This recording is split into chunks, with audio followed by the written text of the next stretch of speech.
नमस्कार, मैं नेहा जोशी। आप देख रहे हैं द फैक्ट इंडिया। राजस्थान में विधानसभा में सीटों की संख्या का असर राज्यसभा चुनाव में क्या दिखेगा, ये अगले 5 साल तक रहेगा। 2023 के विधानसभा चुनाव में बीजेपी को 115 और कांग्रेस को 70 सीटें मिली हैं। 2018 की तुलना में कांग्रेस की सीटों की संख्या करीब 33 कम हुई है। इसका सीधा असर लोकसभा चुनाव से पहले होने वाले राज्यसभा चुनाव में दिखेगा। राजस्थान से पूर्व प्रधानमंत्री डॉक्टर मनमोहन सिंह, केंद्रीय मंत्री भूपेंद्र यादव और वर्तमान में भजन लाल सरकार में मंत्री किरोड़ी लाल मीणा की सीटों पर वोटिंग होगी। 2 सीट बीजेपी के पास जबकि 1 सीट कांग्रेस के पास है। 3 सीटों में से 2 पर बीजेपी और 1 पर कांग्रेस काबिज है। अभी के गणित के हिसाब से राजस्थान में 1 सीट पर जीत के लिए 58 वोटों की जरूरत होती है। अभी सीटों की संख्या देखें तो बीजेपी के खाते में सीटें पक्की हैं, कांग्रेस के खाते में 1 सीट जाती दिख रही है।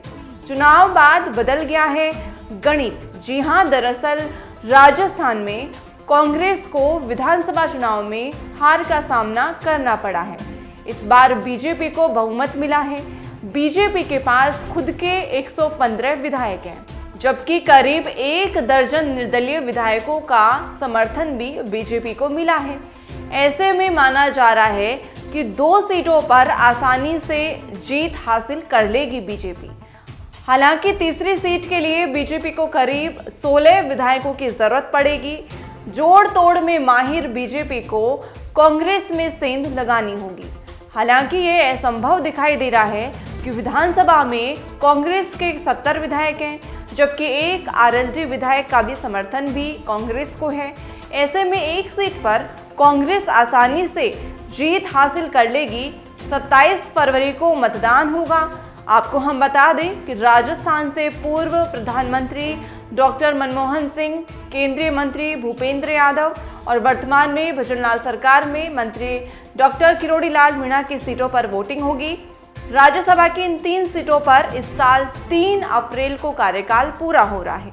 किरोड़ी लाल मीणा ने राजस्थान विधानसभा चुनाव में सवाई माधोपुर से जीत दर्ज की है, तो वहीं विधायक बनने के बाद उन्होंने राज्यसभा सांसद के पद से इस्तीफा दे दिया था। तो वहीं अब इस पर मतदान होने जा रहा है।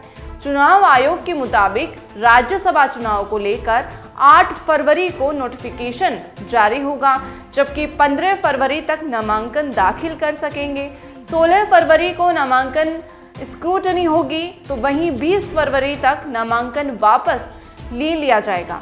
तो 27 फरवरी को मतदान होगा। मतदान सुबह 9 बजे से शाम 4 बजे तक होगा। 27 फरवरी को ही शाम 5 बजे मतगणना होगी। तो देखना होगा कि राज्यसभा सीटों पर जीत हासिल कौन करेगा। 3 राज्यसभा सीटों पर चुनाव होने वाला है, जहां 1 पर कांग्रेस काबिज थी और 2 पर बीजेपी काबिज थी। तो देखना ये होगा अब इस मतगणना का परिणाम बीजेपी की ओर होगा या फिर कांग्रेस की ओर होगा। ऐसी जानकारियों के लिए बने रहें द फैक्ट इंडिया के साथ। मैं नेहा जोशी। ताज़ा खबरों के लिए विजिट करें द फैक्ट इंडिया की वेबसाइट और डाउनलोड करें द फैक्ट इंडिया ऐप।